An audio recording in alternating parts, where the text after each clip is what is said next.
I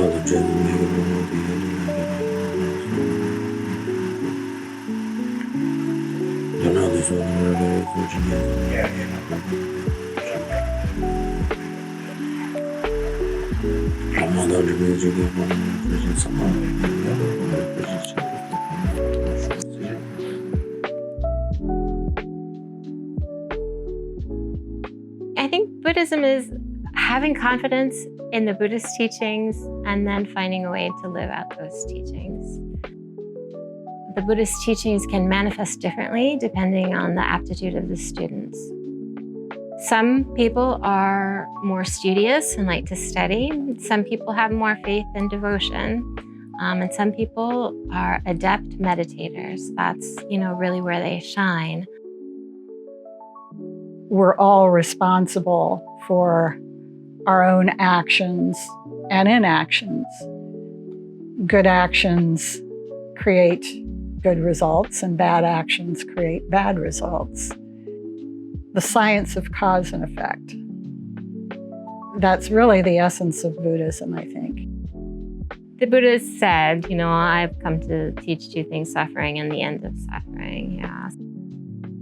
We see the Buddha as a great physician in this way. He diagnosed the problem, like we all have suffering. The Buddha really saw that and understood it on the deepest, most profound level possible. And he also identified the cause. The causes of suffering are very well described by the Buddha. There's the type that we're all familiar with: birth, old age,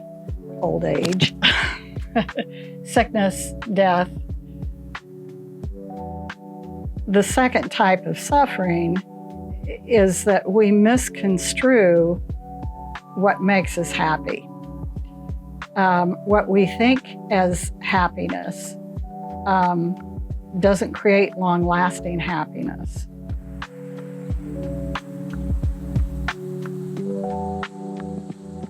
There's the truth of suffering and the truth of the cause of suffering and the truth of the end of suffering and the truth of how to end suffering.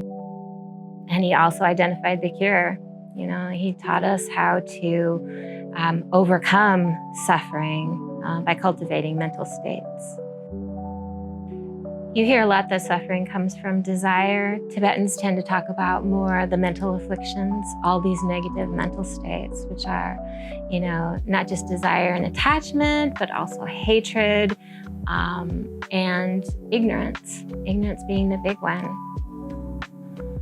Overcoming those would be the cure to our suffering. And then the Buddha wrote us the prescription of how to do it. In Tibetan Buddhism, we have the Lamrim, all the steps, all the stages on the path to enlightenment, which is, something we give the Tibetans a lot of credit for. These ancient Tibetan scholars, thank goodness, they recorded every step, every tiny step on the path to enlightenment. And that was the Buddha's prescription. He taught us, how to overcome the mental afflictions and these obstacles and forces that are keeping us suffering.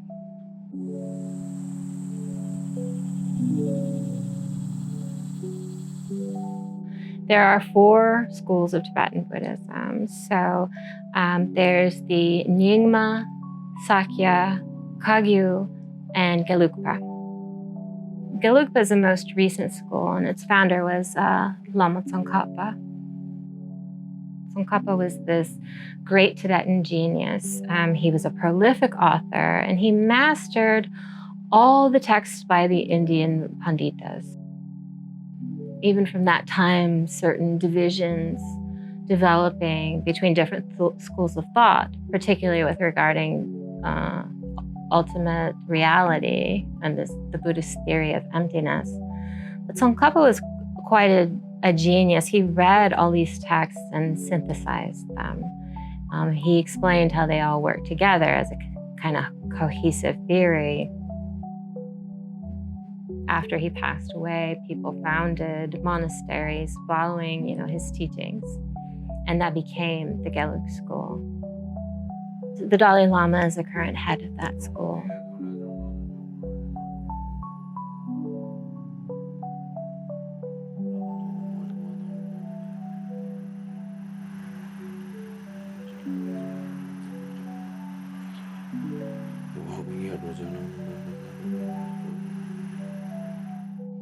Well, the Dalai Lama is a lot of things.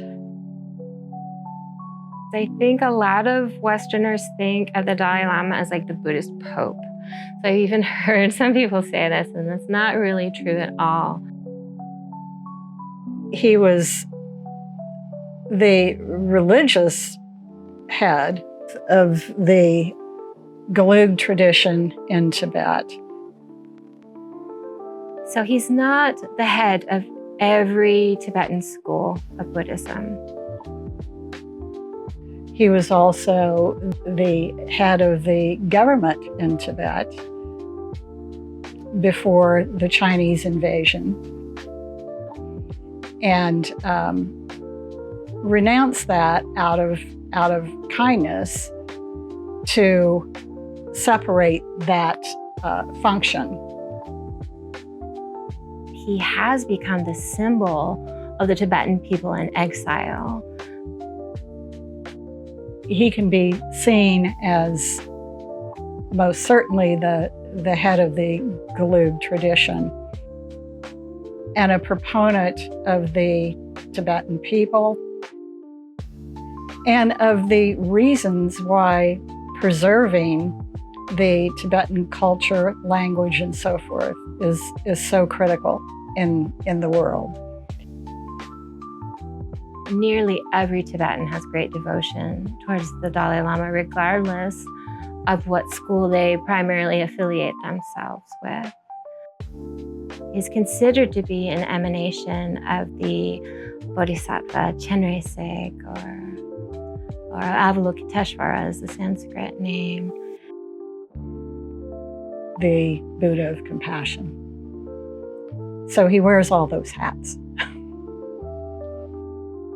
Well, as the Dalai Lama says, my religion is kindness.